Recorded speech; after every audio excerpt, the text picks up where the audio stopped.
on 1420 WEMB Sports Radio.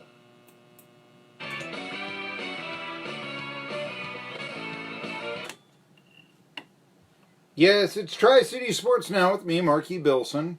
And just reiterating, like I said, Zanaboni, Joey Zanaboni, John City Cardinals broadcaster, you may have read about in the Johnson City Press on Sunday.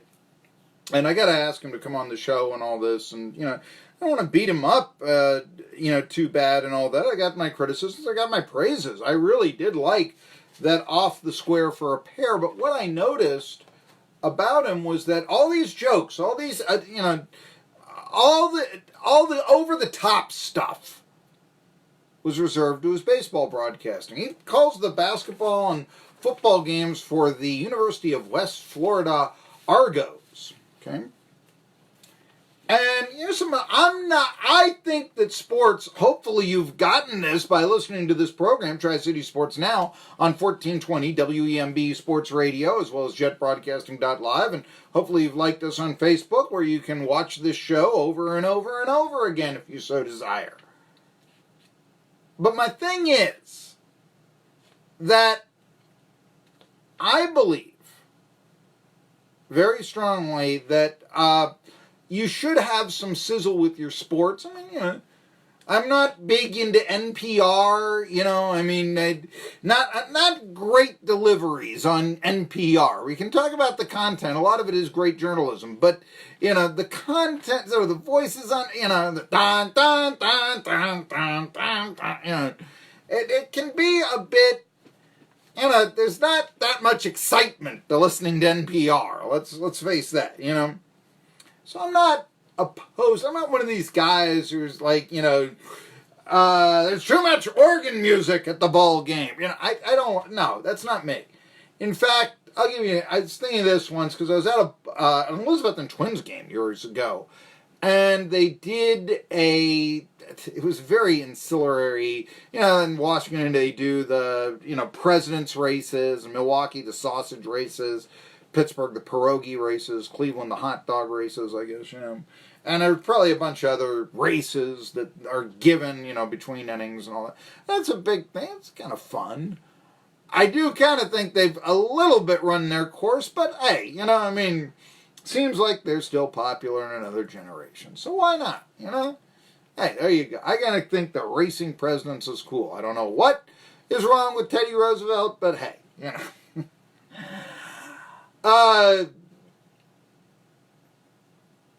I'm not against that stuff. I'm not against the ballpark mascot. And I certainly wasn't against when at Elizabeth and Twins game, they had behind the outfield fence, they had, it said, it's the Elizabeth and Twins, so they're not going to pay thousands of dollars for, or at least they didn't used to. I think they do it now with dinosaurs, but I don't know if it's a $1,000 suit. But anyway,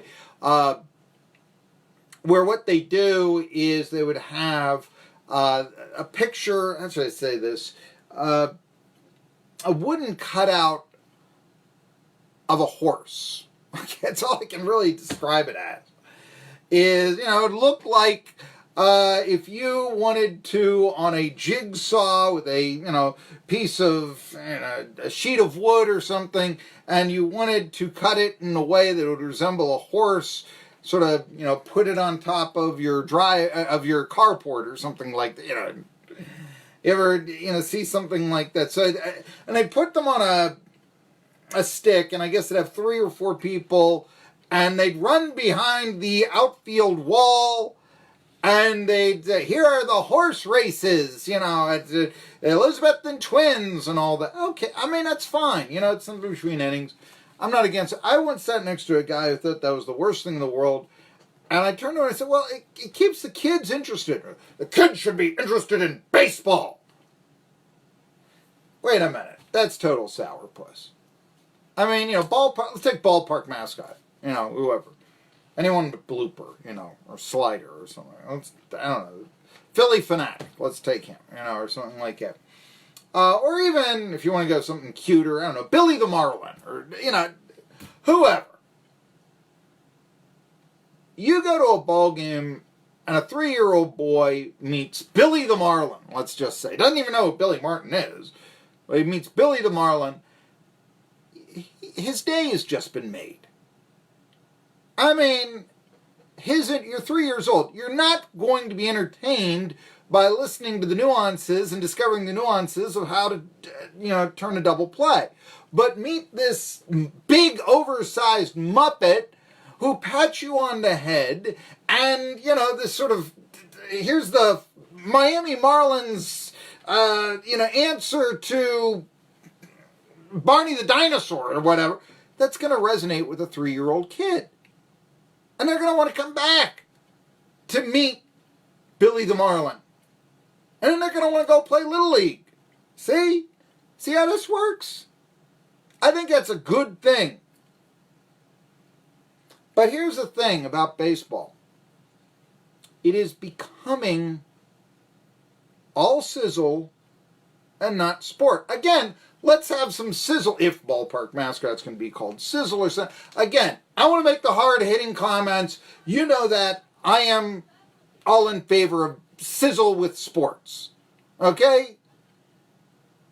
But what happens when it's all sizzle and not sports? You ever get a guy at sports talk show? I mean, it's one thing to have guy talk.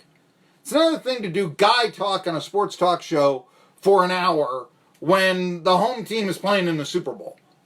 That's, and have you heard sports talk shows where they do that? Well, the internet is where the stories are broken now, so you've got to be entertaining on the air. Yes, I get it, but we're supposed to be talking about sports here. And we can delve off a little bit with guy talk, the male audience. But at what point, it's not hot talk. That's a format. It's sports talk. Can interject some hot talk with it, but, And part of that might be, like, someone like Zanaboni interjecting jokes into a talk show or whatever. Well, I'm really breaking this down. 1, 2, 3. It's not the. Try to get a little more excited. Here's what I'm looking at. Baseball, though. When was the last time they marketed baseball? Really? And it's like, we have Vito Stellino, football writer since, Rutgers 6, Princeton 4. And what does he, he's come on here and said, baseball is the perfect game. But they want to interject every gimmick. They want to sell everything but baseball. Take this over the weekend. Danville Braves coming in Johnson City. And that should have been big because, the Braves affiliate, they're in town, and all that, playing Johnson City Cardinals. But you didn't see on the billboards around town, come see Cardinals pitcher Francisco Justo try to mow down Danville Braves slugger Bryce Ball in what could be a future matchup you'll see in the majors for years to come. That's not how they marketed that. And Ball, I mentioned him at one point as a Triple Crown candidate. His average has gone down. OPS is still over 1,000, by the way. But he's still leading the Appalachian League in home runs with 11. Hit one out on Monday against the Cardinals. So, your Ball is still a slugger. He was hitting 317 this morning, okay? Average fell a little bit, but fell to 317. He's doing all right. Dallas Baptist product and all that. And then, if you're not aware, Justo is the ace of the staff. I'm guessing that you didn't know Francisco Justo was the ace of the Johnson City Cardinals staff, because if you drove around town, you didn't see Justo try to mow down Bryce Ball, the future Braves prospect and a guy who could be in the rotation for the St. Louis Cardinals. This could be, what you see in the big leagues in 3 years, in 5 years, whatever. You didn't get that. It's dollar hot dog night. What are you marketing? Are you marketing you're a baseball team? Or are you marketing we've got an outdoor bar, left field? Drinks are cheap and it's open until the 7th inning's over. I realize the players in the Appalachian League are passing through, but wouldn't you kind of like to know who they are instead of just totally rooting for laundry? And for that matter, let me ask you this. Why don't they do that? Thought occurred to me, the Appalachian League players, we've had Garrett Brocious on the show. They make what? About a little over $1,000 a month. Not much. And, well, geez, if we started marketing the players, we might have to pay them more now, wouldn't we? And oh yeah, find a family in a strange town, oh yes, baseball prospect, that'll put you up for a while you're at it, too. Oh, what? You're from Latin America and you don't speak English? Oh, go find... Not quite that bad. The club helps them out. But yes, I mean, there are times, I know that when I did independent minor league baseball, we didn't have that many host families. It's one of the reasons why the team went under, probably. But nevertheless, you know, I've always had a problem with that. You're talking about, you know, billion-dollar companies, these Major League Baseball teams, and they expect you to house their players in the minor leagues. But they're part of the Cardinals organization. I mean, you know, how's that again? And again, it just seems like you're not marketing, hey, we've got a great baseball game here. We've got a professional league. We've got a team that is an identity in town since 1975 at a ballpark you always went to. You know what? I once remember hearing a spot for the Johnson City Cardinals. I thought it was great. It's just not summer without going to Cardinal Park. I thought that was really good. That was celebrating baseball, by and large. And, you know, now it's all-you-can-eat day. Be a glutton.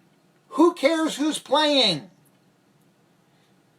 And, you know, that's how baseball markets itself. And I think that leads itself. Look, I mean, they can talk about baseball's pacing, but the pacing is the same as college football. It's probably the same about as pro football, and it's probably even faster paced than golf. I don't think that I'm breaking any news there. So the baseball is, the thing is, like I said, and Zanaboni is a good example of this. He's telling a jokes during a baseball broadcast. He's not doing it during a football broadcast with the same amount of pacing. And that's very telling. And I think that's one of the reasons why baseball is falling in contemporary. You know, there's a story out here that attendance this year is down. No, it's TV's. Let's see here. The national TV local broadcast of baseball down 4%. If you can get them, if they're not blacked out. Network ratings are about the same. Okay. I mean, you saw where baseball attendance was down and all that. Maybe they ought to promote baseball. And not the home run derby the game is devolved into. Just a thought. Tri-City Sports Now.